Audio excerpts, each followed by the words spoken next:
So what's up guys, welcome to the channel learn maths with कर। तो guys आज हम करेंगे क्लास 11 चैप्टर नंबर 1 सेट्स की एक्सरसाइज 1.3। तो शुरू करते हैं। तो गाइस चैप्टर को शुरू करने से पहले कुछ टर्म्स को इंट्रोड्यूस कर लेते हैं।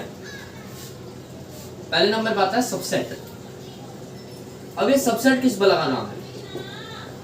एक सेट के छोटे छोटे पार्ट्स, एक सेट को छोटे छोटे पार्ट्स में डिवाइड करने को हम सबसेट कहते हैं, या एक फनी लैंग्वेज में कह सकते हैं हम सेट्स के बच्चे। पता है थोड़ा फनी है, पर इससे आपको जल्दी याद रहेगा। एग्जांपल ले लेते हैं। ए हमारा सेट है, इसके एलिमेंट्स है 1,2। अब इसके पार्ट्स यानी कि इसके बच्चे क्या क्या हो सकते हैं? 1 हो सकता है, 2, 1 और 2 दोनों भी हो सकते हैं, और यह है 5। इसके बारे में तो आप जानते ही होंगे। इसका मतलब होता है एम्प्टी सेट। 5 हर एक सेट का सबसेट होता है, ये बात आप याद रखोगे, ठीक है। आई होप आपको समझ में आ गया होगा सबसेट क्या होता है। बढ़ते हैं पावर सेट की तरफ। तो गाइस सेकंड नंबर पे आता है हमारा पावर सेट। जिसको सबसेट समझ में आ गया उसे पावर सेट भी आ गया। इसकी एक डेफिनेशन है छोटी सी, set of all subsets is called power set.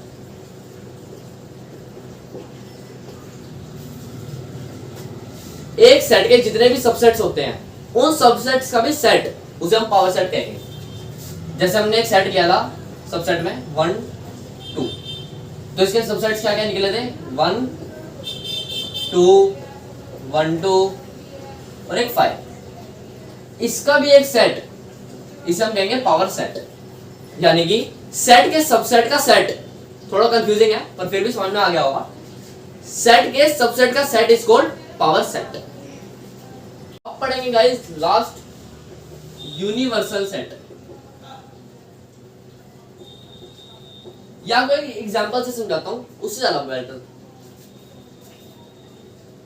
अब आता है guys last third universal set. एक एग्जांपल से समझाता हूं, उससे आपको ज्यादा क्लियर हो जाएगा। ए सेट ले लिया हमने 1,2, बी ले लिया 3,4, सी ले लिया 4,5। ठीक है। यूनिवर्सल सेट का सिंबल ये होता है यू। यू से डिनोट करते हैं हम यूनिवर्सल सेट। यू में क्या आएगा? जितने भी एलिमेंट्स ए बी सी है, जितने भी, अगर डी भी दिया होता उसमें होते, सारे मिलके यूनिवर्सल में आ जाएंगे। जैसे 1,2, 3, 4। अब 4 दोबारा तो नहीं रिपीट होगा, मैंने अपनी फर्स्ट वीडियो में समझाया हुआ है। जिन्होंने नहीं देखी मैं लिंक डिस्क्रिप्शन में डाल दूंगा, वहां से जाके चेक कर सकते हो। तो 1, 2, 3 और 4 और 5, ये आपका यूनिवर्सल सेट बन गया।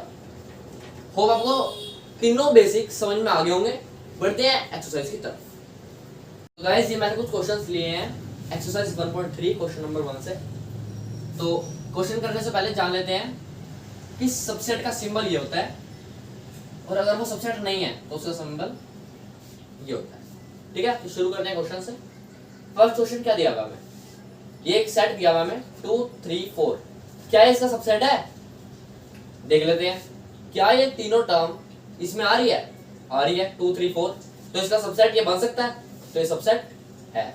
अब x is a student of class 11th of your school and x is student of your school। क्या आपके स्कूल से 11th वाले स्टूडेंट्स एक पार्ट होता है स्कूल का, जैसे 12th वाले स्टूडेंट्स भी कह सकते हैं हम, फर्स्ट के भी, सेकंड के भी, ये सारे पार्ट्स हैं स्कूल के।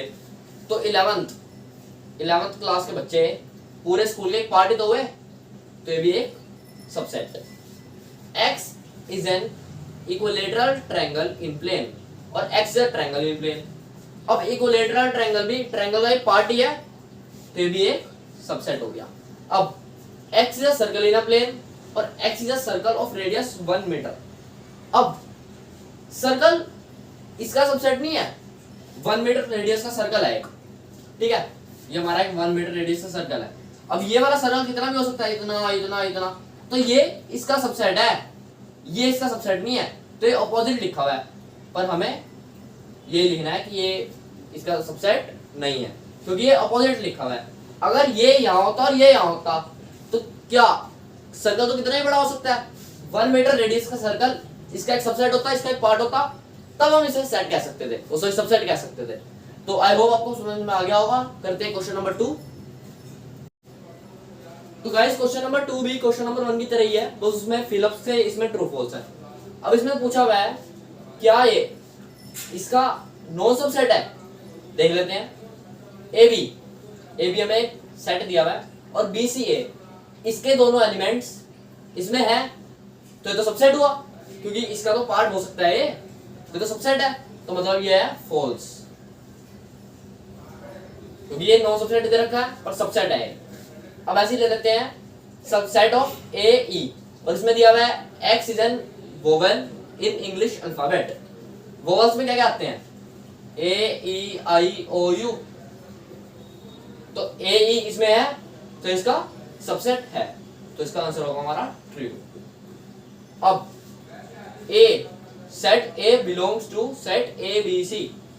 अब बिलोंग्स टू ये वाला सिंबल मैंने इससे पिछले वाली वीडियो में आपको कराया था कि बिलोंग्स टू क्या होता है, और पूरा अच्छी तरह डिटेल में समझाया हुआ है इसका मतलब, तो आप मेरी पिछली वाली वीडियो देख सकते हो, मैं वो भी लिंक डिस्क्रिप्शन में डाल दूंगा। तो क्या ये इसे बिलोंग कर रहा है सेट को, नहीं कर रहा, क्योंकि कभी भी बिलोंग्स टू जब आता है तो ये वाला साइन नहीं लगता, ये सिंबल नहीं लगता, सेट का सिंबल कभी भी बिलोंग्स टू वाले में नहीं लगता, तो ये फॉल्स होगा। अगर ये सिंबल यहाँ ना होता, अगर ये ब्रैकेट यहाँ ना होता और सिर्फ ये आता एक पर्टिकुलर एक अल्फाबेट ए, क्या A belongs to A B C एक सेट है, तो आता ट्रू, पर अब इसमें हमें इस ब्रैकेट लगाया हुआ है, तो मतलब इसका आंसर होगा false. 1 2 3 is a subset of 1 4 5, 1 तो सेम ही है, 4 5 तो है नहीं इसमें, इसमें 2 3 है, तो इसका भी आंसर फॉल्स। बढ़ते हैं क्वेश्चन नंबर 3 की तरफ। तो गाइज इस क्वेश्चन में हमें एक सेट दिया हुआ है और एक क्वेश्चन पूछ लिया हमसे कि कौन कौन सी स्टेटमेंट इनकरेक्ट है और कौन सी करेक्ट है।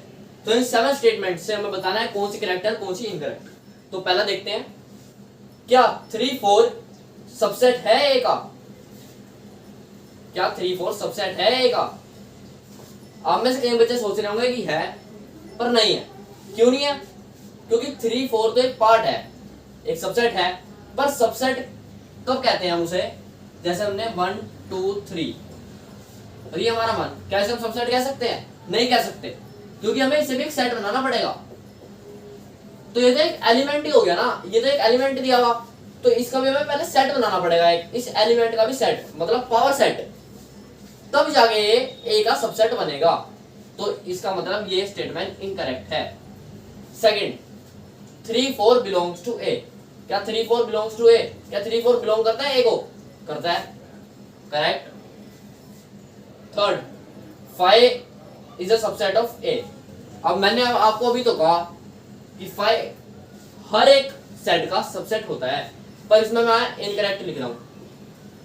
अब क्यों लिख रहा हूं, सेट के अंदर 5 तो कोई मतलब ही नहीं बैठता, 5 का मतलब खुद ही एक एम्प्टी सेट होता है, और एम्प्टी सेट का भी सेट क्या बैठा, कुछ मतलब नहीं है, इसलिए ये इनकरेक्ट स्टेटमेंट है।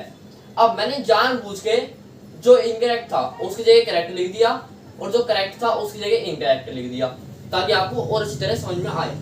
अब जैसे 3 4 ये तो एक एलिमेंट ही था, इसका भी सेट, इसका भी सेट, अब ये सबसेट होगा, तो ये हो गया करेक्ट, ठीक है।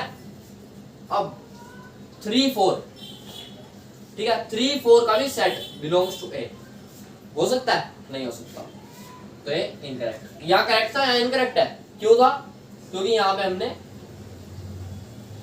ये वाला सिंबल लगा दिया था, ये ब्रैकेट बिलोंग्स टू में नहीं लगता, ये बात मैं आपको पहले भी बता चुका हूं। अब 5 इज अ सबसेट ऑफ ए, इसमें है तो ये करेक्ट है, क्योंकि इसमें तो हमने कोई एक्स्ट्रा ये नहीं लगाया, इसमें तो भाई देखो एम्प्टी सेट सबका सबसेट होता है, इसमें एम्प्टी सेट का भी इन्होंने सबसेट कर दिया था, पर इसमें नहीं होगा, तो ये मतलब करेक्ट है statement, it is correct. 1 2 5 is a subset of A. तो गाइस क्वेश्चन में क्या दिया हुआ है कि हमें एक सेट दिया हुआ है और हमें कहा है कि इसके सारे सबसेट लिखो। अब इसका मैं आपको एक इजी ट्रिक बता देता हूँ। सारे सबसेट निकालने का फॉर्मूला होता है 2n। अब बाय चांस इसका हमने जैसे ये तो जैसे 3 एलिमेंट का ही नंबर है, अगर ये ज्यादा का होता और हमने कुछ बीच में छूट जाते तो हमें कैसे पता चलता कि कोई छूट गया है? तो इस ट्रिक से हमें पता चल जाता है। जैसे इसके 3 एलिमेंट्स हैं तो हम n की जगह 3 लिख देंगे, तो ये 8। तो हमें पक्का पता है कि इसके 8 सबसेट्स ही आएंगे। इसमें 1 है तो अगर हम इसकी जगह 1 डालेंगे तो हमें पक्का पता है कि इसके 2 सबसेट्स ही आएंगे। भले आप करके देख लेना, इससे ज्यादा नहीं आएंगे। और जिनके आते हैं वो कमेंट बॉक्स में बताओ, ओमान बच्चे जरा अपनी हाजिरी लगाओ। अब ए के सबसेट्स लिखेंगे। पहला तो खुद ए ही हो गया, और सेकंड 5। ये मैंने आपको भी बताया था कि सबसेट सबका होता है 5। ए बी सी का निकाल लेंगे हम। ए हो सकता है, बी सी, ए बी भी हो सकता है, बी सी भी हो सकता है। अब कितने हो गए? 1 2 3 4 5। ए सी भी हो सकता है, 5 भी हो सकता है। 5 तो चलो हो गई, 5 क्या हो सकता है? और बी ए भी, बी ए तो हो गया। और क्या होगा? ये खुद भी तो होगा। हर एक एलिमेंट, हर एक सेट खुद का सबसेट होता है। तो ये लगाना मैं भूल गया था, तो ध्यान रखो। कितने हो गए? 1 2 3 4 5 6 7 8 पूरे हो गए। तो मतलब सारे सबसेट हमने लिख दिए, क्योंकि हमने फॉर्मूले से बता दिया था कि कितने सबसेट बनेंगे। आई होप आपको समझ में आ गया होगा। जो 1-2 क्वेश्चन छूट रहे हैं वो आप खुद ट्राई करो, और अगर आपको उसमें प्रॉब्लम आती है तो कमेंट बॉक्स में बताओ, मैं आपको आंसर प्रोवाइड कर दूंगा। तो गाइज आज के लिए सिर्फ इतना ही। जो क्वेश्चंस बच गए हैं वो नेक्स्ट वीडियो में आएंगे, इसका पार्ट 2 बनेगा। और thanks for watching, and if you like my video so please share and subscribe the channel. और जाओ अब पढ़ लो जाके मैथ्स, क्योंकि जितनी मैथ्स की प्रैक्टिस करोगे उतनी मैथ्स अच्छी तरह आ जाएगी आपको। तो जाओ फटाफट पढ़ लो।